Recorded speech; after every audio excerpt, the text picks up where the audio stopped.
नमस्कार, सुनीता किचनमध्ये आपलं स्वागत आहे। आज शेवग्याची भाजी कशी करायची ते मी तुम्हाला सांगणार आहे। त्यासाठी लागणारे साहित्य 2 शेवग्याच्या शेंगा ह्या साल काढून घेतलेल्या आहे आणि बारीक कट केलेल्या आहे, 2 मध्यम आकाराचे बटाटे आणि थोडासा पावट्याचे दाणे।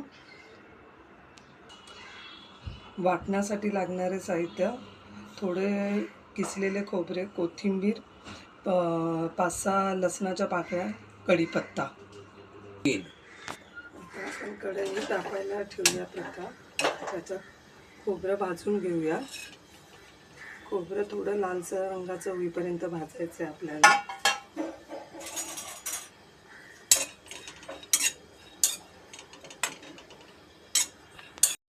खोबरं असं लालसर रंगाचं होईपर्यंत भाजायचं आहे आणि ते पहिला मिक्सरमधून ते वाटून घ्यायचं। खोबरं असं बारीक करून घ्यायचं। पहिला कोणत्याही मसाल्याचं वाटण करताना पहिला खोबरं बारीक करायचं, कारण का ते जाड असल्यामुळे लवकर बारीक होत नाही। मग नंतर त्यात आपल्याला जे घालायचं असेल ते घालू शकतो आपण। जसं आता मी 5-6 लसणाच्या पाकळ्या, कोथिंबीर आणि थोडं जिरं घालून आता ते वाटून घेणार आहे। वाटल्यानंतर असं दिसतं, अशी बारीक पेस्ट करून घ्यायची आहे त्याची आपल्याला। त्यानंतर त्याच्यासाठी लागणारे मसाले: हळद, 1 चमचा धना पावडर, 3 चमचे गरम मसाला, 2 लाल तिखट, 1 काळा मसाला आणि कढीपत्ता। इथे मी कढईमध्ये आता तेल तापत ठेवलेले आहे, त्यामध्ये जिरे टाकले। आता जिरे तडकल्यावर मी कढीपत्ता टाकणार आहे आणि तेलामध्ये मी लाल तिखट वगैरे टाकलं, त्यामुळे त्या भाजीला कलर चांगला येतो। आणि लगेच वाटण टाकायचं, नाही तर ते मसाला जळून जातो।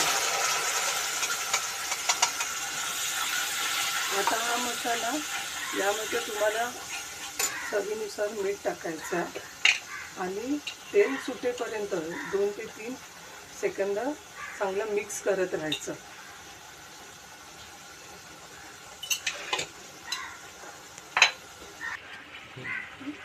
आता हे बघा, त्याला थोडंसं तेल सुटलेलं आहे, म्हणजे आपला मसाला चांगला भाजून झाला आहे।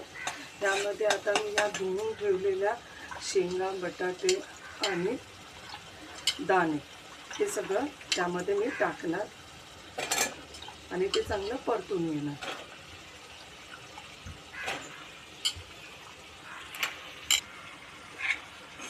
आता त्या मसाल्यामध्ये मी दाणे, शेवग्याच्या शेंगा, बटाटा चांगला परतवून घेतला आहे, त्यामुळे त्याला चांगली चव येते।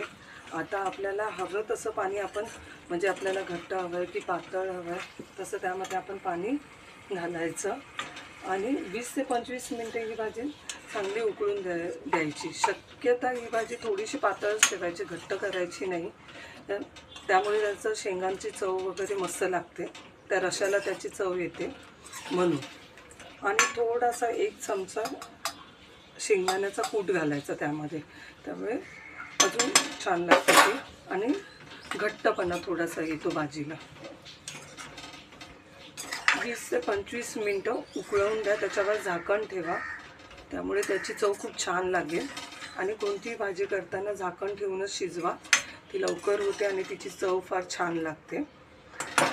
तुम्हाला माझी भाजीची रेसिपी तुम्हाला आवडली असेल तर नक्की लाईक, सबस्क्राईब, शेअर करा। धन्यवाद।